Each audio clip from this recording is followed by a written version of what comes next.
आज का हमारा गहरा विश्लेषण सॉफ्टवेयर डेवलपमेंट में प्रोफेशनलिज्म यानी कि व्यावसायिकता के इर्द गिर्द घूमता है। ये शब्द सुनने में शायद थोड़ा औपचारिक लगे, पर असल में एक सॉफ्टवेयर बनाने वाले के लिए इसके मायने क्या है। हमारे हाथ में है रॉबर्ट सी मार्टिन की जानी मानी किताब द क्लीन कोडर। उसका जो पहला अध्याय है प्रोफेशनलिज्म, उसके कुछ खास हिस्सों पर हम बात करेंगे। इसमें लेखक ने अपने सालों के अनुभव से निचोड़ कर बताया है कि एक सच्चा सॉफ्टवेयर प्रोफेशनल होने का मतलब क्या है। सिर्फ कोड लिखना नहीं, बल्कि उससे कहीं ज्यादा है। तो आज हमारी कोशिश रहेगी कि इन हिस्सों से वो सबसे ज़रूरी बातें निकालें, जैसे कि अपने काम की जिम्मेदारी लेना, हमेशा बेहतरीन क्वालिटी देने की कोशिश करना, लगातार सीखते रहना और एक प्रोफेशनल की सही सोच क्या होनी चाहिए। तो चलिए इस दिलचस्प विषय की तह तक चलते हैं। तो सबसे पहले ये प्रोफेशनलिज्म है क्या भला? क्या ये सिर्फ अच्छी तनख्वाह या किसी फैंसी टाइटल की बात है? किताब तो कुछ और ही कहती है। बिल्कुल। देखिए, किताब कहती है कि प्रोफेशनलिज्म सिर्फ सम्मान या गर्व महसूस करने के बारे में नहीं है। ये गहराई से जिम्मेदारी और जवाबदेही से जुड़ा हुआ है। आप उस चीज पर गर्व कैसे कर सकते हैं जिसकी नाकामयाबी के लिए आप जवाबदेह नहीं ठहराए जा सकते? ये दोनों साथ चलते हैं। ये बात तो सोचने वाली है। मतलब जब तक आप अपनी गलतियों के लिए जिम्मेदार नहीं है, तब तक आप खुद को प्रोफेशनल कैसे कह सकते हैं? सही कहा। किताब एक बड़ा दिलचस्प फर्क बताती है। एक गैर प्रोफेशनल जब गलती करता है तो अक्सर उसका खामियाजा आप कह सकते हैं कंपनी या मैनेजर उठाते हैं। लेकिन जब एक प्रोफेशनल गलती करता है तो वो उसे मानता है, उसकी जिम्मेदारी लेता है और उसे ठीक करने के लिए पूरी जान लगा देता है। इसी सिलसिले में किताब में 1979 का टेराडाइन कंपनी का एक बहुत यादगार किस्सा है। हाँ, वो कहानी जहाँ लेखक जो उस समय वहाँ काम करते थे और खुद को जिम्मेदार इंजीनियर मानते थे, उन्होंने एक बहुत जरूरी नाइटली रूटीन, मतलब रोज रात को चलने वाला प्रोग्राम, उसे पूरी तरह से जांचे बिना ही सॉफ्टवेयर का नया वर्जन रिलीज कर दिया। हाँ, और ये सब इसलिए हुआ क्योंकि उन पर समय पर रिलीज करने का भारी दबाव था। अच्छा। बिल्कुल। और कहानी का असल मोड़ यहीं से शुरू होता है। हुआ ये कि वो रूटीन जिसे ठीक से टेस्ट नहीं किया गया था, वो फेल हो गया। अब ये कोई छोटा मोटा बग नहीं था। इस रूटीन से सर्विस एरिया मैनेजरों को रोज सुबह रिपोर्ट्स मिलती थीं, जिनके आधार पर वो फील्ड में मरम्मत करने वाले टेक्नीशियंस को काम सौंपते थे। रिपोर्ट नहीं मिली तो पूरा सिस्टम गड़बड़ा गया। ये वाकई एक बड़ी बात थी। ओह, तो फिर क्या हुआ? मैनेजर तो बहुत नाराज हुए होंगे। नाराज तो हुए ही होंगे, लेकिन यहाँ प्रोफेशनल रवैये का असली टेस्ट था। लेखक ने पहले तो समस्या को अपने सिस्टम पर दोहरा कर देखा ताकि वो समझ सकें कि गड़बड़ क्या है। फिर उस बग को ढूंढकर ठीक करने में उन्हें कई घंटे लग गए। कई घंटे? हाँ, और फिर पूरी तरह ठीक करने में कई दिन लग गए, क्योंकि बग काफी छुपा हुआ था, ट्रिकी था। इस पूरे अनुभव ने उन्हें, आप कह सकते हैं, झकझोर कर रख दिया। उन्हें एहसास हुआ कि बिना पूरी टेस्टिंग के सिर्फ डेडलाइन के दबाव में सॉफ्टवेयर रिलीज कर देना कितनी बड़ी गैर जिम्मेदारी थी। तो सबक ये था कि प्रोफेशनलिज्म सिर्फ कोड लिखने की काबिलियत नहीं है। नहीं, बिल्कुल नहीं। बल्कि अपने काम के अच्छे बुरे नतीजों की पूरी जिम्मेदारी लेने में। एकदम सही। ये सिर्फ कोड लिखने की तकनीकी कला नहीं, बल्कि एक नैतिक जिम्मेदारी है। इसी नैतिक जिम्मेदारी से जुड़ा एक और सिद्धांत किताब में बताया गया है, फर्स्ट डू नो हार्म, मतलब पहले कोई नुकसान न पहुंचाएं। ये सुनने में तो डॉक्टरों की शपथ जैसा लगता है। सॉफ्टवेयर की दुनिया में इसका क्या मतलब है? तो ये मेडिकल फील्ड से ही प्रेरित, पर सॉफ्टवेयर पर ये बिल्कुल सटीक बैठता है। इसका सीधा मतलब है कि एक सॉफ्टवेयर डेवलपर की पहली और सबसे अहम जिम्मेदारी है ऐसा कोड लिखना जो किसी भी तरह का नुकसान न पहुंचाए, और ये नुकसान 2 स्तरों पर हो सकता है। 2 स्तर? अच्छा, वो कौन से?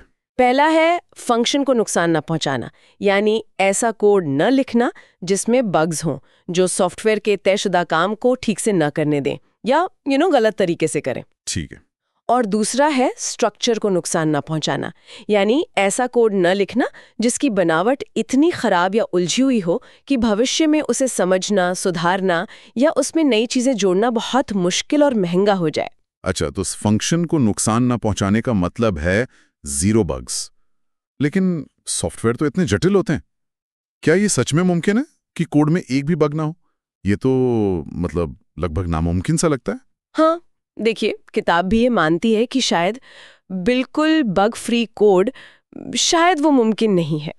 हाँ, लगता तो नहीं। इस बात में है कि जब गलतियां हों, और वो होंगी ही, तो आप उनके लिए जवाबदेह हों, सिर्फ माफी मांग लेना काफी नहीं है। तो फिर क्या करना चाहिए? सिर्फ सॉरी बोलने से काम नहीं चलेगा? नहीं, गलतियों को गहराई से समझना, उन्हें ठीक करना और सबसे जरूरी अपनी प्रक्रियाओं को सुधारना। जैसे आपकी testing process, code review process, इनको बेहतर बनाना ताकि वैसी गलतियां दोबारा होने की गुंजाइश कम से कम हो जाए। ये है असली जवाबदेही। ये सिर्फ गलती मान लेना नहीं, बल्कि उसे सीखकर बेहतर बनना है। और इसी क्वालिटी और टेस्टिंग से जुड़ी एक बहुत ही, मुझे कहना चाहिए, चौंकाने वाली बात किताब में कही गई है कि क्यूए यानी क्वालिटी एश्योरेंस टीम को कुछ भी नहीं मिलना चाहिए। इसका क्या मतलब हुआ? क्या डेवलपर्स को क्यूए पे भरोसा नहीं करना चाहिए? हाँ, ये सुनने में थोड़ा अटपटा लग सकता है, लेकिन इसका मतलब ये नहीं कि क्यूए टीम बेकार है या उस पर भरोसा नहीं करना। इसका मतलब बिल्कुल उल्टा है। अच्छा। इसका मतलब है कि डेवलपर को अपना कोड क्यूए टीम को भेजने से पहले खुद ही उसे इतने अच्छे से टेस्ट कर लेना चाहिए कि उसे पूरा यकीन हो कि इसमें कोई जानी पहचानी खराबी या बग नहीं है। मतलब डेवलपर की जिम्मेदारी है कि वो एक तरह से परफेक्ट कोड दे। परफेक्ट शायद ना हो, लेकिन डेवलपर को पूरे विश्वास के साथ कोड देना चाहिए कि उसने अपनी तरफ से पूरी जांच पड़ताल कर ली है। अगर कोई डेवलपर जानबूझकर ऐसा कोड क्यूए को भेजता है जिसके बारे में उसे पता है कि इसमें बग्स हैं, ये सोचकर कि चलो क्यूए वाले ढूंढ ही लेंगे। हाँ हाँ, ऐसा होता है कभी कभी। हाँ, तो ये किताब के अनुसार एक बेहद गैर प्रोफेशनल रवैया है। ये सीधे सीधे कोई नुकसान ना पहुंचाएं कि नियम का उल्लंघन है। तो क्यूए का काम क्या है फिर, अगर उन्हें कुछ मिलना ही नहीं चाहिए? क्यूए का असली काम ये पक्का करना है कि डेवलपर ने अपना काम सही ढंग से और पूरी जिम्मेदारी से किया है। वो एक तरह से क्वालिटी का सर्टिफिकेशन करते हैं। अच्छा, एक चेक पॉइंट की तरह। हाँ बिल्कुल। अगर क्यूए टीम को बग्स मिलते हैं तो किताब कहती है कि डेवलपर को हैरान होना चाहिए, शर्मिंदा होना चाहिए और तुरंत ये सोचना चाहिए कि उसकी अपनी टेस्टिंग प्रोसेस में कहाँ कमी रह गई। क्यूए का मिलना डेवलपर के लिए एक फीडबैक लूप होना चाहिए, अपनी प्रक्रिया सुधारने के लिए, ना कि बग ढूंढने की आउटसोर्सिंग। समझ गई। तो इसका मतलब है कि डेवलपर के लिए ये जानना कि उसका कोड वाकई काम करता है, ये सबसे पहली प्राथमिकता होनी चाहिए। इसके लिए किताब टेस्टिंग पर बहुत ज़्यादा जोर देती है ना? बिल्कुल, बहुत ज्यादा। बार बार टेस्ट करना, अलग अलग लेवल पे टेस्ट करना, जैसे यूनिट टेस्ट, इंटीग्रेशन टेस्ट और खासकर ऑटोमेटेड टेस्ट लिखना। किताब तो यहाँ तक कहती है कि डेवलपर का लक्ष्य होना चाहिए कि उसके कोड की हर एक लाइन किसी न किसी ऑटोमेटेड टेस्ट से गुजरे। 100% कोड कवरेज का लक्ष्य रखना चाहिए। 100% कवरेज, ये तो बहुत मुश्किल लगता है। क्या ये प्रैक्टिकल है? हाँ, मुश्किल तो है। किताब खुद इसे एक एसिम्प्टोट यानी अनंत स्पर्शी की तरह बताती है। एक ऐसी रेखा जिसके आप करीब तो पहुंच सकते हैं, पर शायद उसे कभी छू ना पाएं। अच्छा। लेकिन लक्ष्य हमेशा 100% का ही रखना चाहिए, क्योंकि जितना ज्यादा कवरेज होगा उतना ही ज्यादा आपका अपने कोड पर भरोसा बढ़ेगा। और इसके लिए कोड को इस तरह से डिजाइन करना भी जरूरी है कि उसे टेस्ट करना आसान हो। यहीं पर टेस्ट ड्रिवन डेवलपमेंट (TDD) जैसी तकनीकें काम आती हैं, जहां आप कोड लिखने से पहले उसका टेस्ट लिखते हैं। हाँ, TDD के बारे में सुना है। और ये सिर्फ फंक्शन की बात नहीं थी, आपने स्ट्रक्चर का भी जिक्र किया था। खराब स्ट्रक्चर कैसे नुकसान पहुंचाता है? देखिए, खराब स्ट्रक्चर वाला कोड, जिसे हम अक्सर स्पेगेटी कोड या बुरी तरह उलझा हुआ कोड कहते हैं, वो भविष्य का दुश्मन होता है। हाँ। आज शायद वो काम कर रहा हो, लेकिन कल जब उसमें कोई बदलाव करना होगा या कोई नई सुविधा जोड़नी होगी, तब मुश्किल होगी। हाँ, तो उसे समझना और बदलना एक बुरे सपने जैसा बन जाता है। इसमें समय बहुत लगता है, गलतियों की गुंजाइश बढ़ जाती है और लागत भी बढ़ती है।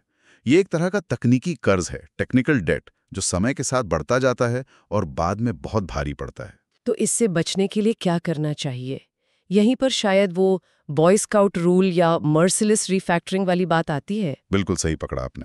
बॉय स्काउट का नियम कहता है कैंप साइट को हमेशा उससे बेहतर हालत में छोड़ो जैसा वो तुम्हें मिला था। अच्छा कॉन्सेप्ट है। हाँ, तो सॉफ्टवेयर में इसका मतलब है जब भी आप कोड के किसी हिस्से को देखें या उसमें बदलाव करें, उसे हमेशा पहले से थोड़ा साफ, थोड़ा बेहतर, थोड़ा ज्यादा पढ़ने लायक बनाकर छोड़ें। ये लगातार छोटे छोटे सुधार करते रहने की आदत है, जिसे रिफैक्टरिंग कहते हैं। लेकिन कई बार डेवलपर्स कोड को छूने से डरते हैं। लगता है कि कुछ चल रहा है तो उसे छेड़ो मत, कहीं कुछ टूट न जाए। हाँ, और ये डर बिल्कुल जायज़ है। लेकिन ये डर अक्सर इसलिए होता है क्योंकि उनके पास भरोसेमंद ऑटोमेटेड टेस्ट्स का सुरक्षा कवच नहीं होता। किताब का तर्क है कि अगर आपके पास एक अच्छा टेस्ट सूट है जो कोड के लगभग 100% हिस्से को कवर करता है और जिसे आप मिनटों में चलाकर देख सकते हैं कि सब कुछ ठीक है, तो डर कम हो जाता है। तो फिर रिफैक्टरिंग का डर खत्म हो जाता है। आप बिना डरे कोड को लगातार बेहतर बना सकते हैं। ये टेस्ट्स आपको हिम्मत देते हैं, वो सेफ्टी नेट बनते हैं। ये तो हुई कोड क्वालिटी की बात। अब जरा वर्क एथिक यानी कार्यनीति पर आते हैं।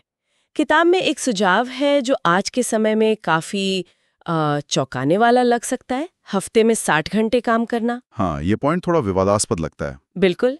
इसमें 40 घंटे नियोक्ता के लिए और 20 घंटे अपने करियर को बेहतर बनाने के लिए।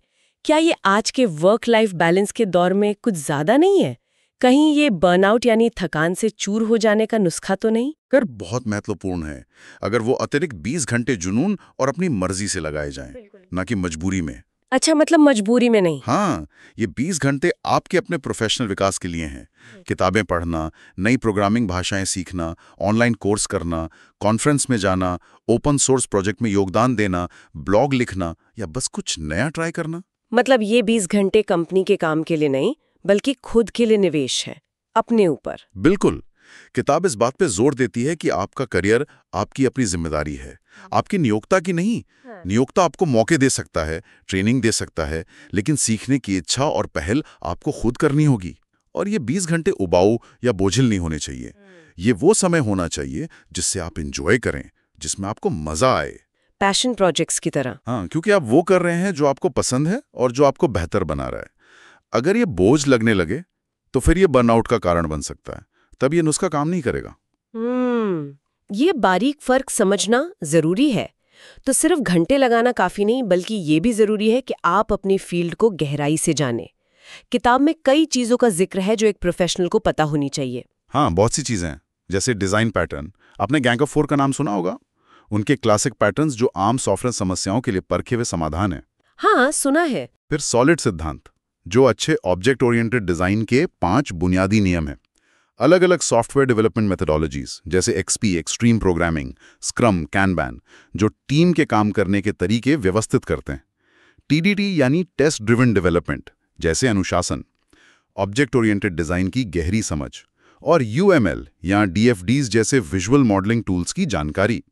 किताब ये भी कहती है कि कई पुराने विचार जो शायद आज फैशनेबल न लगें, वो आज भी उतने ही मूल्यवान हैं। ज्ञान कभी पुराना नहीं होता। सही बात है। और ये ज्ञान हासिल करना कोई एक बार का काम नहीं है, ये लगातार चलते रहना चाहिए। सॉफ्टवेयर तो बहुत तेजी से बदलता है। बिल्कुल। शायद सबसे तेजी से बदलने वाली इंडस्ट्रीज में से एक है। आज जो तकनीक नई है वो कल पुरानी हो सकती है। इसलिए किताबें पढ़ना, टेक्निकल ब्लॉग्स फॉलो करना, ट्विटर पर एक्सपर्ट से जुड़ना, कॉन्फ्रेंसेज और वेबिनार में हिस्सा लेना, लोकल यूजर ग्रुप्स में जाना, ये सब प्रोफेशनल बने रहने के लिए जरूरी हैं। और सिर्फ अपनी जानी पहचानी चीजों में ही नहीं, बल्कि अपने कंफर्ट जोन से बाहर निकलकर नई चीजें सीखना भी जरूरी है। जैसे कोई उदाहरण? जैसे अगर आप सालों से जावा में काम कर रहे हैं तो शायद रूबी या पाइथन सीख कर देखें। अगर आप C++ प्रोग्रामर हैं तो फंक्शनल प्रोग्रामिंग भाषा जैसे लिस्प या हस्केल को समझने की कोशिश करें। इससे न सिर्फ आपका ज्ञान बढ़ता है, बल्कि सोचने का नजरिया भी बदलता है और दिमाग तेज रहता है। अच्छा, सीखने के साथ साथ किताब अभ्यास यानी प्रैक्टिस पर भी बहुत जोर देती है। जैसे कोई संगीतकार रोज रियाज करता है या खिलाड़ी प्रैक्टिस करता है। ये थोड़ा अलग लगा मुझे। हाँ, और ये बहुत महत्वपूर्ण बिंदु है। अक्सर लोग इसे नजरअंदाज कर देते हैं। सिर्फ रोज ऑफिस का काम करना प्रैक्टिस नहीं है, वो तो परफॉर्मेंस है। आप जो जानते हैं उसे इस्तेमाल कर रहे हैं। प्रैक्टिस का मतलब है अलग से समय निकालकर किसी स्किल को बेहतर बनाने के लिए जानबूझकर मेहनत करना। किताब इसके लिए काटा जैसी तकनीकों का सुझाव देती है। काटा? ये क्या होता है? मैंने ये शब्द मार्शल आर्ट्स में सुना है। हाँ, ये वहीं से लिया गया कॉन्सेप्ट है। प्रोग्रामिंग में काटा एक छोटी जानी पहचानी समस्या होती है, जैसे फिबोनाची सीरीज बनाना या कोई खास रिफैक्टरिंग करना। इसे आप बार बार हल करते हैं, हर बार शायद थोड़े अलग तरीके से या किसी खास पहलू पर ध्यान केंद्रित करते हुए।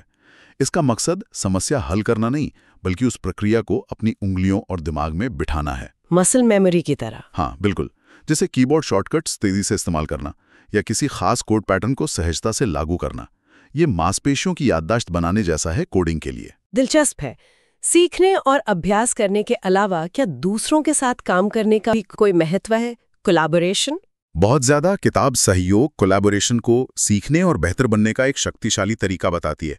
दूसरों के साथ मिलकर प्रोग्रामिंग करना, जिसे पेयर प्रोग्रामिंग कहते हैं। हाँ, पेयर प्रोग्रामिंग। या फिर डिजाइन पर चर्चा करना या प्रोजेक्ट प्लान करना। इससे न सिर्फ आप दूसरों से सीखते हैं और अपना ज्ञान बांटते हैं, बल्कि कोड में गलतियां होने की संभावना भी कम होती है, क्योंकि 2 नजरें हमेशा एक से बेहतर होती हैं। अकेले काम करने का भी अपना समय और महत्व है, लेकिन सहयोग को नजरअंदाज नहीं करना चाहिए। और सिखाना, क्या दूसरों को सिखाने से भी फायदा होता है? मेंटरिंग? सिखाना यानी मेंटोरिंग शायद सीखने का सबसे अच्छा तरीका है। जब आप किसी और को कुछ समझाते हैं तो आपको खुद उस विषय को बहुत गहराई से समझना पड़ता है। आपके अपने कॉन्सेप्ट्स क्लियर होते हैं।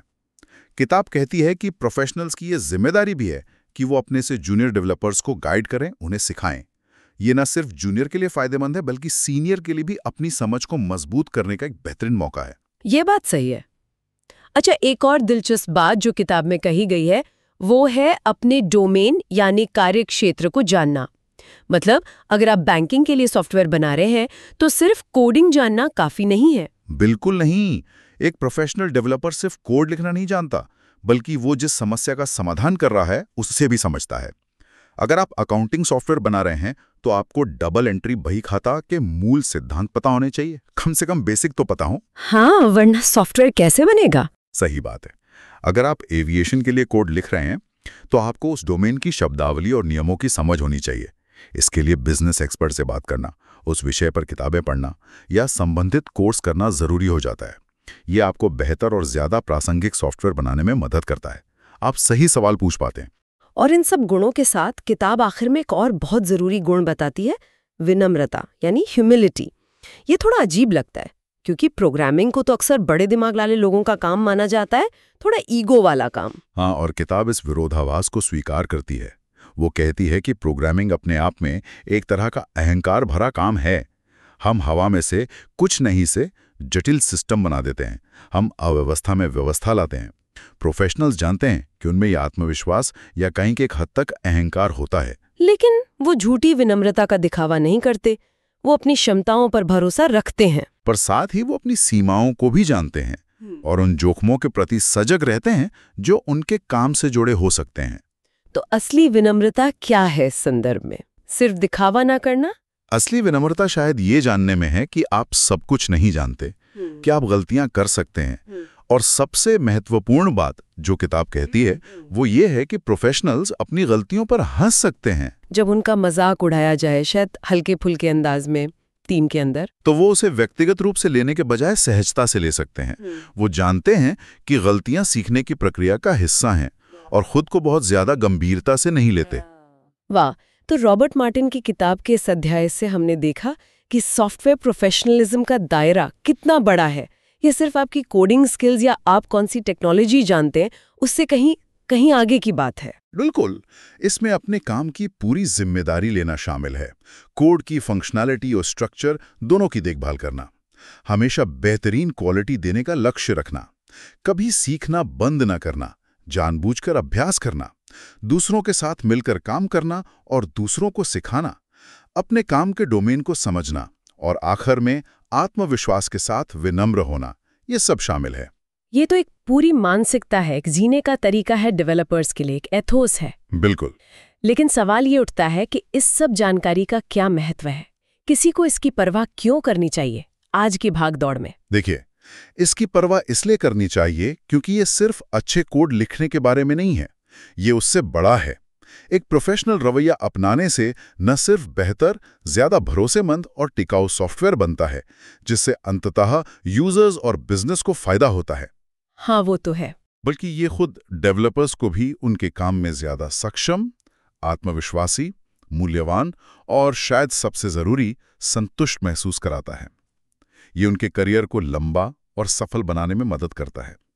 ये सिर्फ नौकरी नहीं, एक क्राफ्ट बन जाता है। और जाते जाते आज के लिए एक विचार छोड़ जाते हैं, जैसा हम हमेशा करते हैं। हाँ, तो किताब ने ये दिलचस्प बात कही कि प्रोफेशनल्स अपनी गलतियों पर या जब उनका मजाक उड़ाया जाए तो हंस सकते हैं। तो सोचने वाली बात यह है कि क्या अपनी कमियों और गलतियों को स्वीकार करने और उन पर हंसने की ये क्षमता, क्या ये वास्तव में प्रोफेशनल विकास का एक महत्वपूर्ण पर अक्सर अनदेखा किया जाने वाला पहलू है, खासकर सॉफ्टवेयर जैसी जटिल फील्ड में जहां गलतियां होना इतना स्वाभाविक है? क्या ये विनम्रता हमें ज्यादा सीखने और बेहतर बनने में मदद करती है? इस पर जरूर सोचिएगा।